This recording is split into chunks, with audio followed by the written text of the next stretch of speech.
Morning, everyone. Going to provide some information here on the armed robbery and the homicide at Citgo.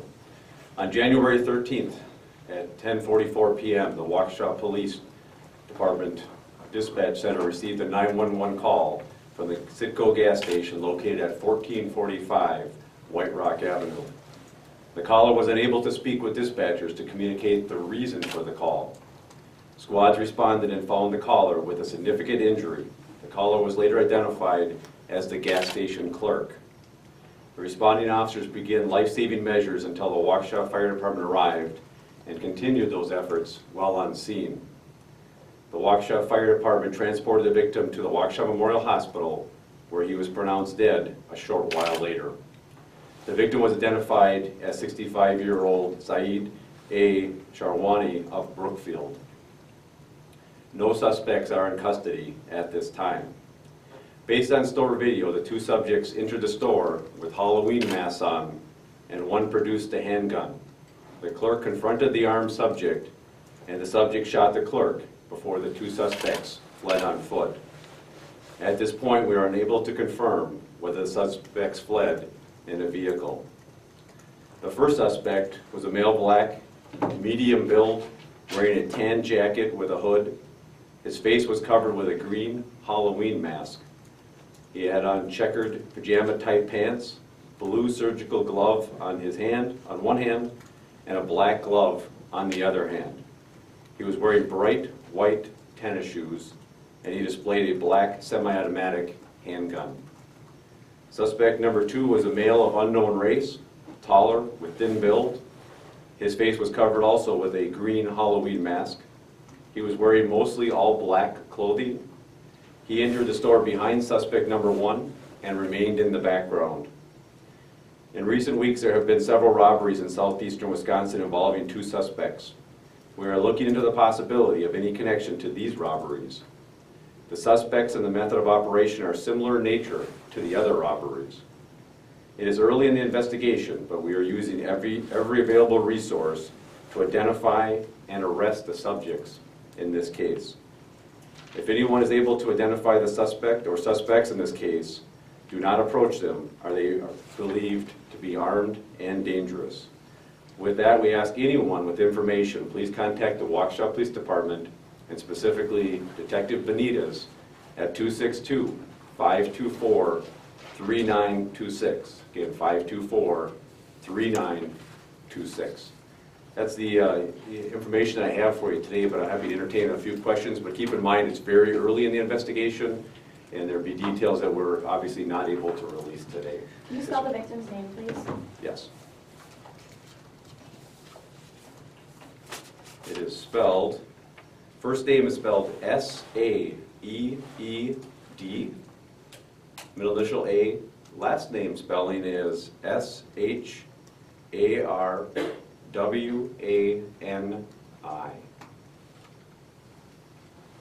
Chief, did they escape with anything? Did they take anything from the store? Money? We're still looking to exactly what the suspects fled with as far as evidence. But they did take something? We believe they took some, but we're still looking into the exact nature of the material that they were able to gain.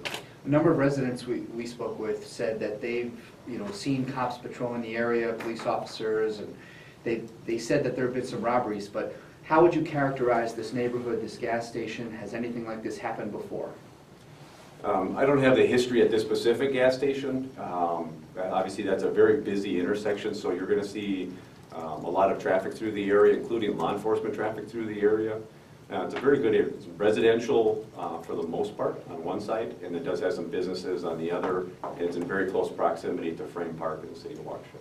When we were out there this morning, a lot of yellow triangles, indicate, were they marking bullet casings? And was the shooting outside of the store or inside? Again, I can't get into all the details of the exact investigation because it's early on, and we like to provide as much information in a very timely fashion. That's why we're standing here today. But to answer your question about the evidence markers, yes, those are designed to mark evidence. Not just cases, they mark all evidence. And how come not alert? Was there any reason not to alert the public that these suspects were still out there? Or what was kind of the reasoning to wait till now? I don't have any information right now, as I stand here in front of you today, or this time of morning, what kind of alerts we did last night. But generally, we wait until this time of day to release this much information, until we gather at least some of the facts of the incident, so we're able to put out an intelligible press release to you guys. Did the clerk fight back at all? Did he have a gun at the store or anything that he maybe tried to defend himself? Those are very specific questions, and we're not going to have this early. And you said Halloween masks? Yes. Was that just a ski mask? And we're going to release the photos to you. I don't know if Captain Ramus covered that earlier with you. We're going to release the actual photos to you and to the public, so that we can have your assistance and the public's assistance in apprehending these suspects. So you'll see exactly what it looks like. Can you tell us? It was a green mask, yeah. It's hard to describe, but it was a green Halloween mask that covered the majority of his face. So not just like a ski mask? Correct. It was like a character on it or something? It's hard to describe. A picture's worth 1,000 words. Like Jim You'll see it in just a few minutes and the exact picture of it. Can you tell us where the victim was shot? You say he was having trouble talking on the phone. Is that because he was shot near the head, or is other parts of his body? The victim was shot in his chest. was he behind the desk, or did he come out to confront her? A little bit too detailed at this time. How many shots? Again, it's too many details right now. This is very early in the investigation to determine the number of shots and the exact location. Shot by one suspect or both of them? Did they each have a gun? We believe he was shot by one suspect. The information we have at this time, we believe he was shot by one of the suspects. And was that the clerk's car out front? Whose car did that belong to out in the parking lot? I don't know the car you're referring to right now, but I don't have that information right now. There was just a gray Honda, I believe, that was out front in the parking lot, and we had video of, cops looking at it, processing it. Didn't know if that actually belonged to the store clerk or... It's not believed to be related to the suspects. We're confirming the rest of the details. Not related to the suspects. And Possible it's the clerks. Okay. I'm not able to confirm that right now as I stand here. Any idea why this, it is a very high traffic area, any idea if this was targeted or if, This particular gas station? Yeah. We don't have any information that this particular gas station was targeted amongst the numerous gas stations we have in the city of Waukesha. You mentioned you were trying to tie the suspects possibly to other robberies. Were these masks seen before, or is that early in the investigation?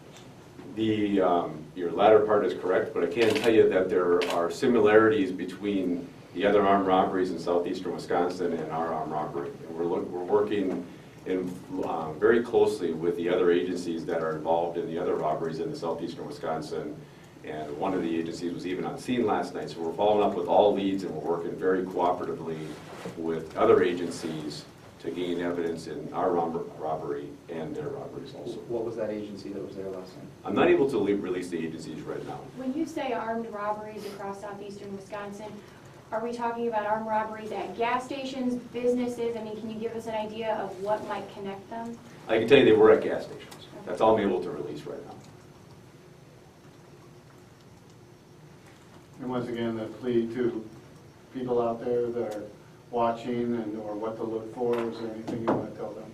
Absolutely. We're sharing the photo of the suspects after this press conference and on our Waukesha Police Department Facebook page in hopes that a member of the public can assist us in identifying and apprehending the suspects. However, the public needs to remember, though, that these suspects are to be considered armed and dangerous. And contact Detective Benitez with information and do not approach the suspects. Was the clerk closing up for the night? Is that right around when he was closing? I do believe that this is around the closing time of that gas station. And as the chief of police in how does that, to have, this was from what the neighbors tell us, someplace they went all the time, very friendly. Somebody who's trying to run their business to have people come in, gun them down and kill them. This is extremely unusual for the city of Waukesha. The city of Waukesha, by crime statistics and by observation, is a very safe city to live in. But no one is immune to violent criminals coming to their city or acting out within their city and creating violent crimes like this. When suspects wear masks, what other, besides height and build, what other means do you guys have to kind of track these people down, especially when you don't know whether they left in a car, didn't leave in a car? How hard does this make your job now? It does increase the difficulty of apprehending the suspects, but there are a lot of other ways to identify suspects. As you mentioned, this general height and weight of the person, the build, the clothing, the type of weapon, if we're able to identify a vehicle, eyes, different facial characteristics other than just their face. And we'll look at every single lead with our detectives and with other agencies in order to apprehend and bring these people to justice. Was the victim the owner of the business or just an employee? Do you know? The victim was an employee of the gas station.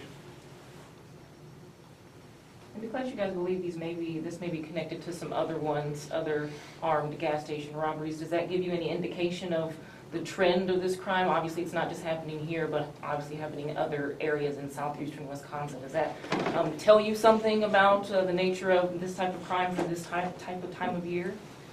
Not necessarily for this time of year, but criminals are very mobile. They're not limited generally to the one city. Criminals do drive. Almost every crime is done with a vehicle that they get to and from this crime. So to drive from Waukesha to any other city in southeastern Wisconsin takes a very short period of time. And so they are mobile, and they will strike in different areas in different cities. And this would be the first homicide for the city of Waukesha for this year?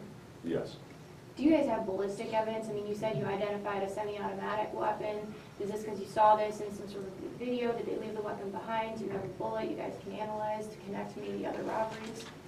We have not recovered the gun involved in this incident, but we do have evidence I'm not able to release right now that does indicate to us that it's a handgun. Did any witnesses see like them take off last night, or any talking witnesses? We're still looking into all witnesses or potential witnesses that could be to give us which way did they flee? Did they flee towards a vehicle? Was there a vehicle in the area? And to follow up on your question too, ma'am, is that you'll see in these release that we have that right after the press conference that he was holding the handgun. You'll see clearly in the video. Chief, you mentioned Folks, I got copies of the actual press release right here for you, so you don't have to be concerned about the spelling and Thank you. questions you may have had.